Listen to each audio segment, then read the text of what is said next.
দীর্ঘদিনের দাবির পর অবশেষে দক্ষিণ দিনাজপুরের দৌলতপুর এলাকায় 10 বেডের একটি হাসপাতাল তৈরির কাজের সূচনা হলো সোমবার। রাজ্যের ক্রেতা সুরক্ষা মন্ত্রী বিপ্লব মিত্র ফিতে কেটে ও নারকেল ফাটিয়ে হাসপাতাল নির্মাণের কাজের উদ্বোধন করেন। প্রায় 4 একর 78 শতক জমির ওপর গড়ে উঠবে এই হাসপাতাল।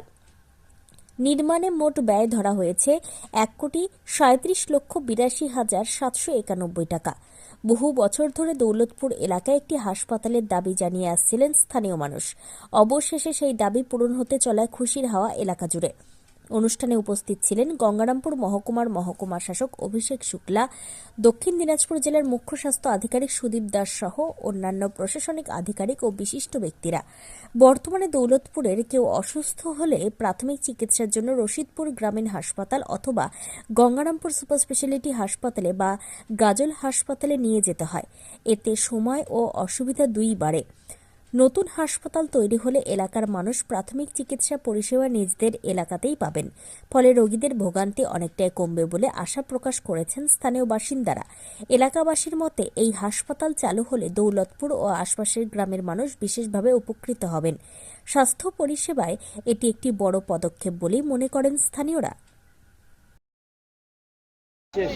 আমি দৌলতপুরে এসেছিলাম।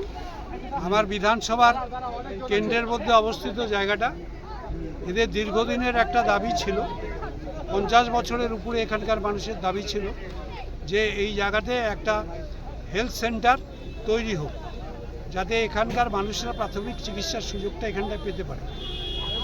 সেটা আমি যখন প্রথমবার এমএলএ হলাম 11 সালে, সেই সময় তারা আমাকে পরের দিকে বলেছিলেন, তখন সময়টা বেশি ছিল না।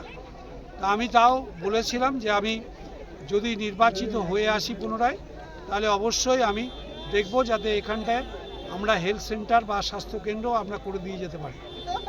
তো আমি পরের বার যেহেতু ছিলাম না এমএলএ হিসাবে, সেই জন্য আমার করার সুযোগ ছিল না।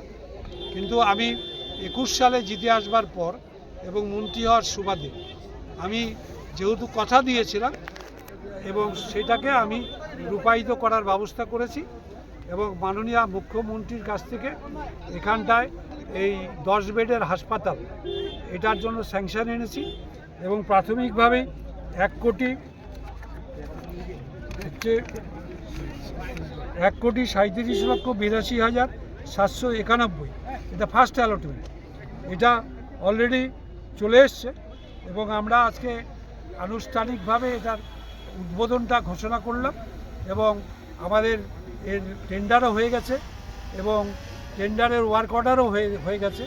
যে কন্ট্রাক্টররা পেয়েছে তারা এই কাজগুলো করবে এবং এগুলো রূপায়িত হবে আগামী দিনে।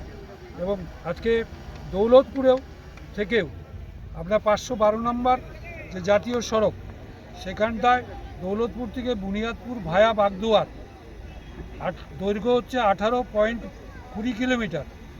আর এই একটা রাস্তা আমার সময় আমি তৈরি করে দিয়েছিলাম, মানুষের পাকা রাস্তা পেয়েছিল, সেটা রাস্তাগুলো কিছু কিছু জায়গাতে খারাপ হয়ে গেছে, ভেঙে গেছে, কোনো জায়গাতে কোনো উঠে গেছে এইসব।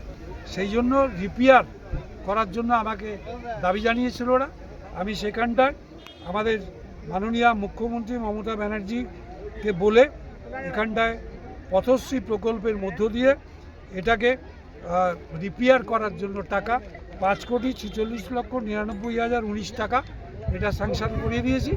এটারও কাজ আরম্ভ হচ্ছে, এই কয়েকদিনের মধ্যে এই কাজগুলো সব শুরু হয়ে যাবে।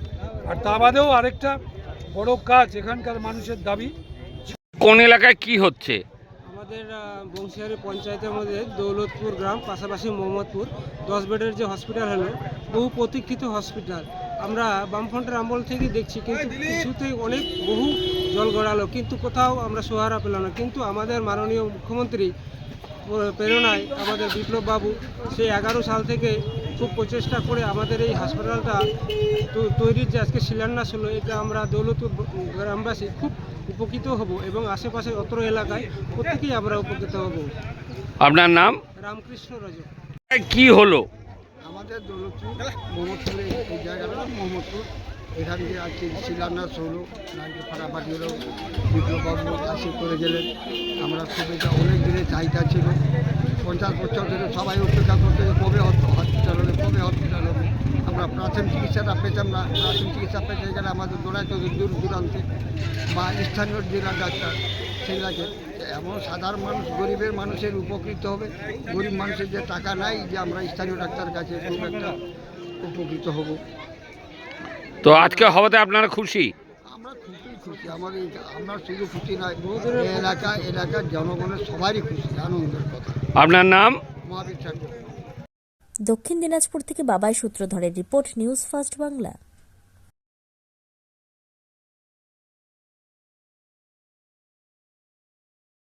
আপনার পরিবারের কোনো সদস্য কি নেশা বা দীর্ঘদিন ধরে মানসিক রোগের মতো সমস্যায় ভুগছেন? স্থায়ী সমাধান পেতে চান? তাহলে আজই চলে আসুন গঙ্গারামপুর পুনর্জন্ম নেশামুক্তি কেন্দ্র, কালদিঘি হিমঘরের পাশে।